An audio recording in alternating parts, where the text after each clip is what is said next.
are going to love our topic and guest today, where we talk about all things delivery. In this month's episode, we'll be discussing the role of delivery in building relationships based on trust and integrity. And our guest is certainly no stranger to this month's topic.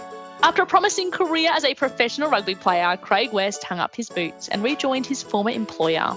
He is now Executive General Manager Transport at Downer, New Zealand.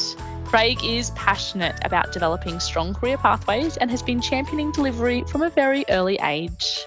And he believes that communities are at the heart of everything we do. My first job for Downer was I was a lawnmower operator. I've ended up here as the EGM currently. Some of the challenges I faced through rugby and injuries taught me real resilience. My parents really instilled to me that your word is your bond and what you say you deliver on.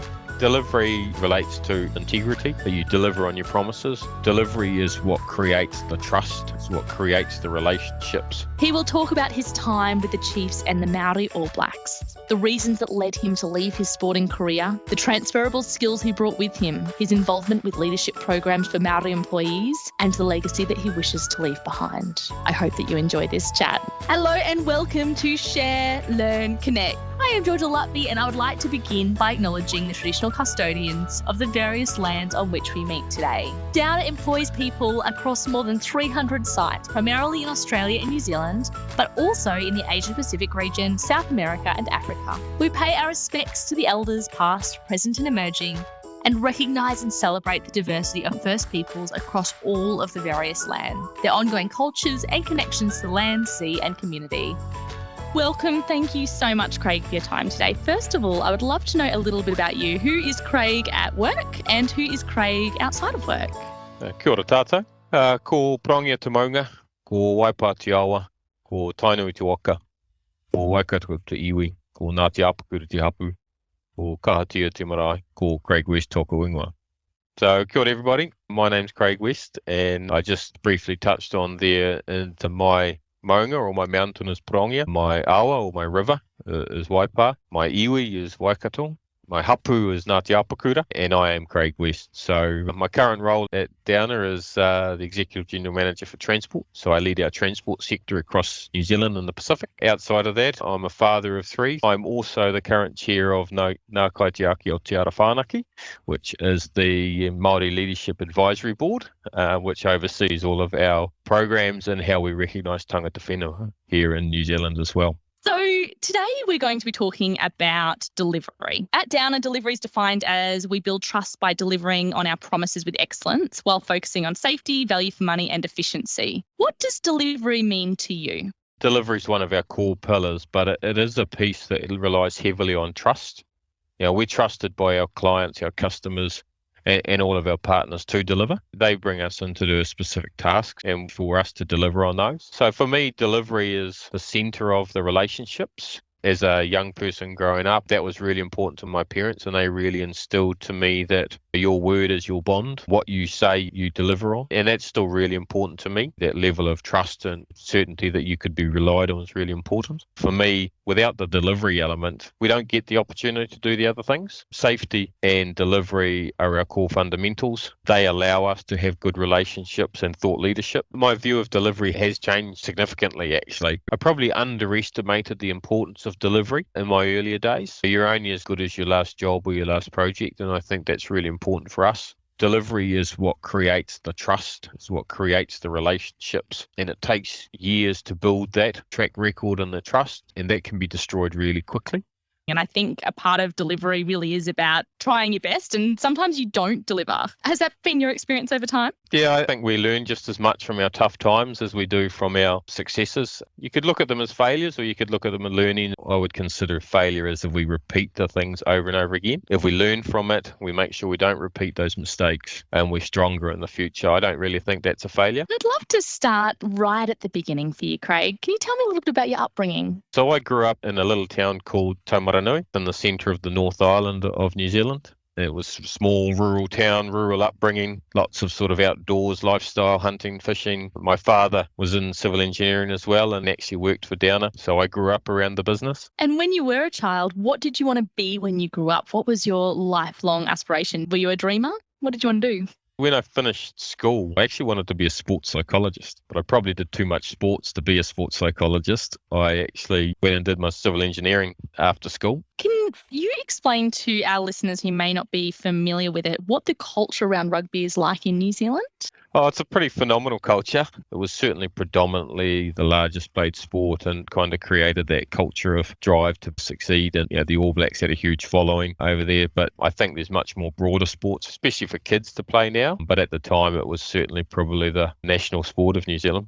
You watched rugby as a child growing up. At what point did you decide that this might become a career rather than just something that you do for fun? It was probably post-school when I made the New Zealand under-21 team. I enjoyed the teamwork, the camaraderie and the morale and the friends you built through the environment. And then you start to get exposed to more high-performance environments, and they can be quite challenging, but actually really empowering as well. Delivery is a really big part of playing sport. Can you talk about what delivery meant for you when you're playing? When I was playing, it was about consistency, if that makes sense. The ability to deliver consistently and perform consistently. You needed to perform every time, whether it was at a training, because you were being essentially judged or assessed in terms of your performance and progress. Delivery for me was about continually learning, continually getting better. What it enabled me to do was actually really plan much more for the future in terms of what you wanted to achieve through that delivery, rather than actually letting it steer itself. You needed to take the bull by the horns, you could say, and actually drive the things you wanted to achieve. You mentioned about being continually judged and people assessing your performance, and I'm sure there's many people on the sidelines who are experts in how you should have, could have and would have played. How did you go with that sort of pressure?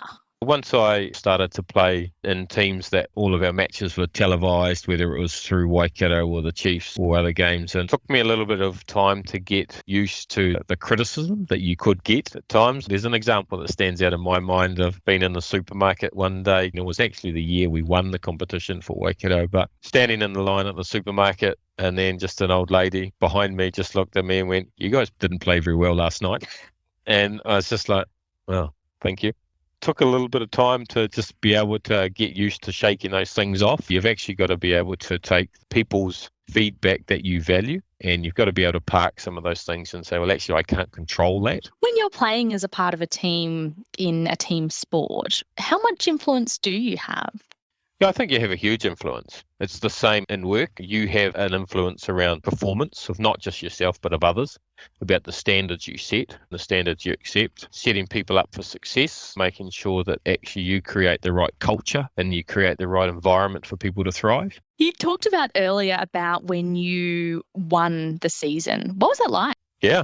It's pretty good, really, I suppose. You can actually take a bit of pride in some of those achievements. But the thing that stand out for me is you reflect and say, well, actually, what made it a success? And a lot of it is the team, the camaraderie, the environment, and all of those things have such an impact in terms of performance. Playing for the Māori All Blacks or the New Zealand Māoris, that was a really special time. And I think the heritage and the whakapapa and the culture of that team's just so different to any other team I've ever been in.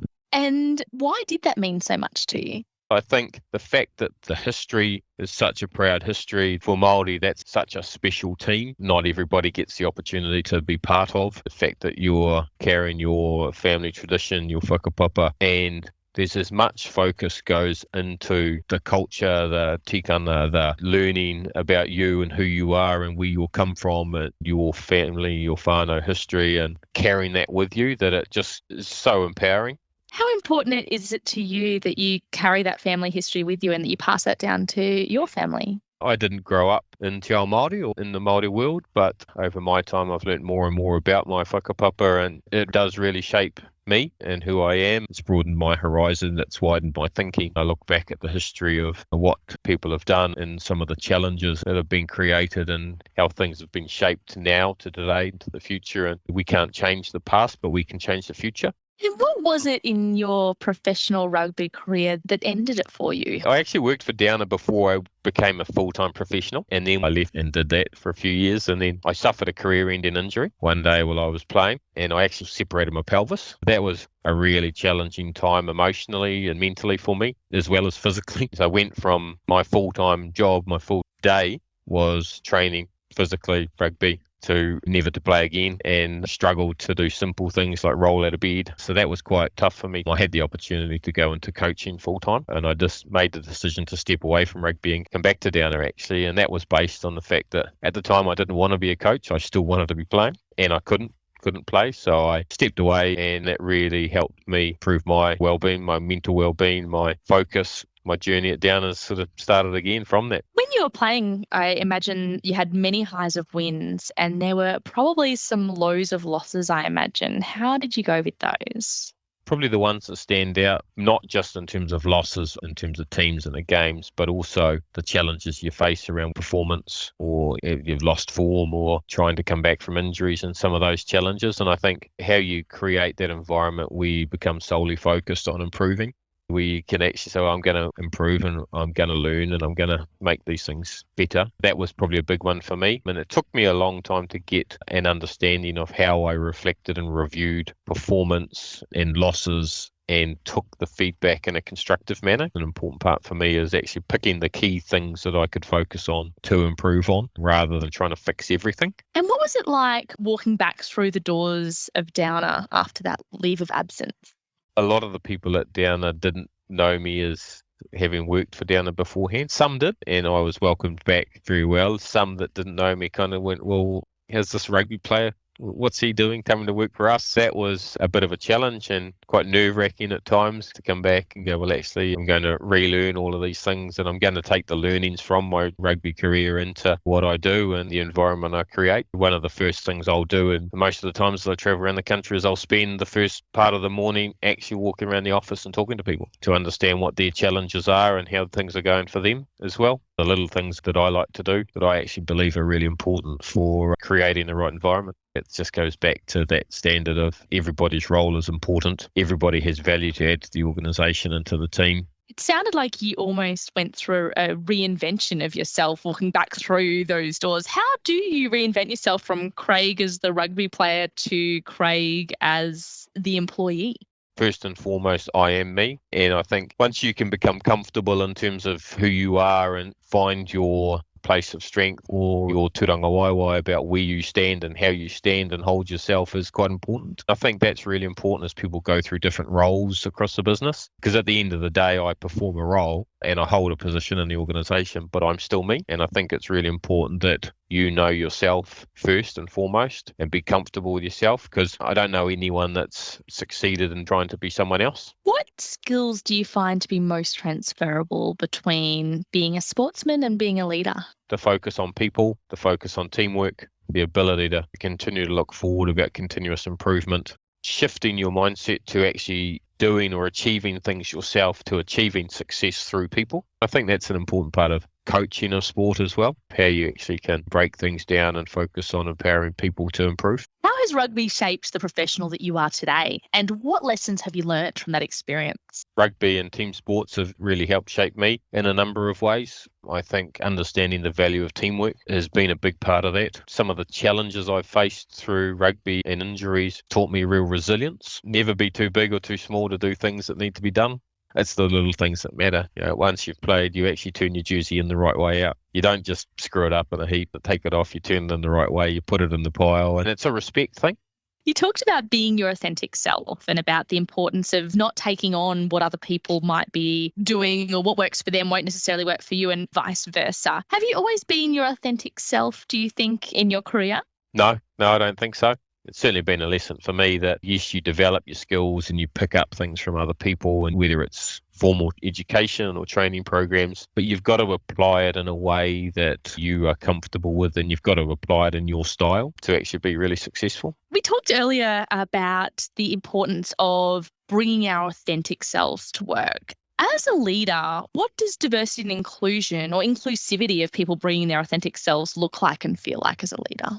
Diversity and inclusion comes as acceptance, the fact that everybody is accepted for who they are and what they bring. I want our organisation to be a great reflection of society. We've made some huge improvements in that space, and I think we've still got a fair way to go, but it's about acceptance, it's about understanding, being brave enough to try things and embrace new things is really important to that. Parts of our organisation have always had a high percentage of Māori in our workforce, but in reality they weren't well represented in all levels of leadership through our business. I would say that in terms of te ao Māori and tikana te reo, we probably weren't accepting of. This is not just the organisation at the time, this was New Zealand. Unfortunately, that was where we were at.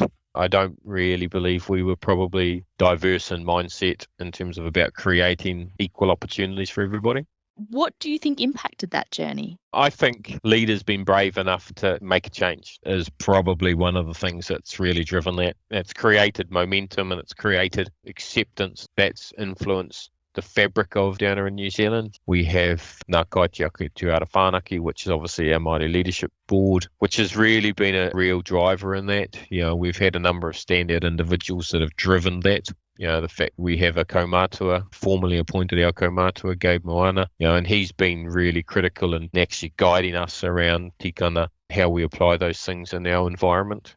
We have a number of Māori leadership programs. The majority of I think all of our exec have been on them. There's an acceptance and an understanding that to encourage people to perform and excel, we've got to create the right environment. And I think our open-mindedness, acceptance of diversity of individuals, groups, peoples, cultures actually adds real value to the business. On the rugby field, what is the importance of having a diverse variety of players on the team? Everybody has a role to play in the performance of the team, whether that's physical contributions, whether it's understanding of the game in terms of your game plan, your preparation. I think it's acceptance that everybody has a role to play and that those roles are different. And I understand that there's a day that's very important in the Māori calendar in February. Can you tell me a little bit about what that day is? That'd be Waitangi Day, the day that the Treaty of Waitangi was signed. We do celebrate that, and the way that is celebrated and recognised has changed over the years as well, but it reflects back on the principles of the partnership, the principles of the treaty,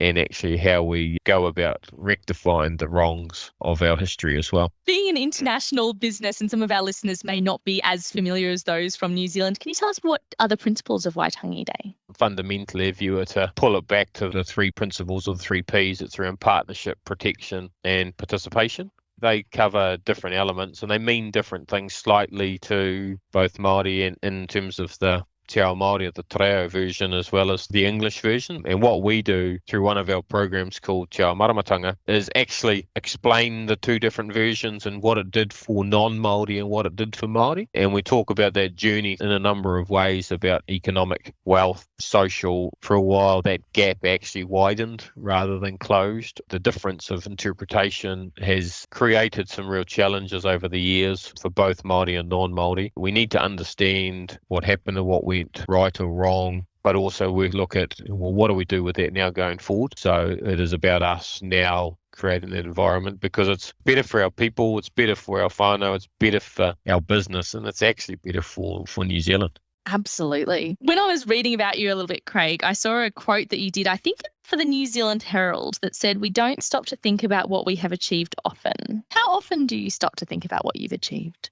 Probably not very often at all some days. I think it does go back to one of our challenges actually, and I think we're not good at recognising and rewarding some of that great things because we are so focused on the next step. Through the professional sports, you get that balance really well. If you played on a Saturday, Monday, you would spend reviewing your performance. And then Tuesday through to Saturday, you prepare for your next performance. Whereas I think in business, we probably spend a lot of time looking back and not enough time looking forward.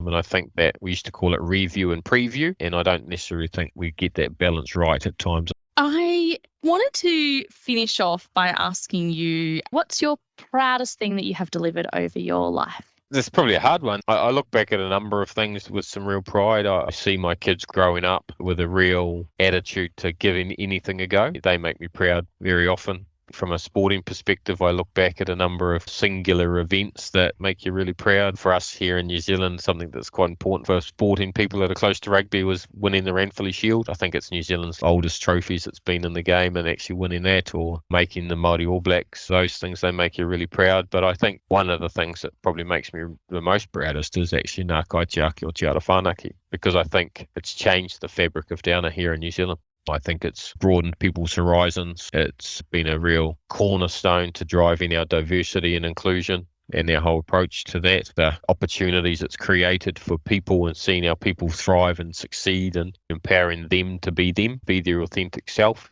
What does legacy mean to you? Legacy is an important thing for me. Have you left a positive legacy on a team or on an organisation? You want to leave things in a better place than when you took over or when you joined. Legacy is probably one of the most important things for me, and it drives me internally about creating that legacy of we've created amazing outcomes, whether those outcomes are for our clients or for our whānau, our communities that we live in as well. What would you love for your legacy to be? I'd like to think that I've had a role in shaping the business for the future. Also that I've played a role in developing people and growing career opportunities and pathways for people, that I was connected across the business and understood the DNA of how we operate as a business. And I think that's a really important part for me, is that you actually understand the business and are connected to people that make a difference to this business. I understand that there's a Maori proverb, which translated to English says, success is not the work of one, but of many. How does that relate to your career? There is a whakatauki that states that. What that says for me is that no matter what your role is, no matter who you are, you can't succeed without the help and support of others.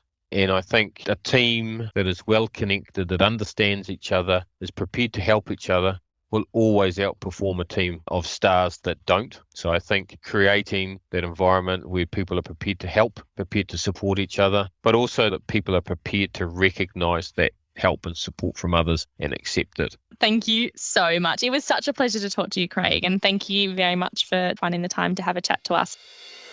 I hope that you enjoyed listening to my conversation with Craig as much as I enjoyed recording it. I loved hearing his story about his resilience as he moved from his professional rugby career into his role at Downer, and about how he sees the benefits and the experiences of the collective and the impacts that has on the success of a team. Most importantly, I loved him sharing his story about the importance of the little things that make the big differences, just to make sure that you make everyone feel valued within a team. Thank you for listening. And before we finish up, I would like to take the time to acknowledge the Yagara people, the traditional custodians of the land where this episode has been recorded. Make sure you tune into next month, where I speak to a brand new guest about a brand new topic as we continue to share, learn, connect. This podcast is now available on your favourite podcast app. Please share it with your friends and make sure to subscribe. And what that means is that you will get our episodes as soon as they drop. Our producers are Darby Martinelli and Melanie Blows, and I'm Georgia Lutby. Thank you for listening.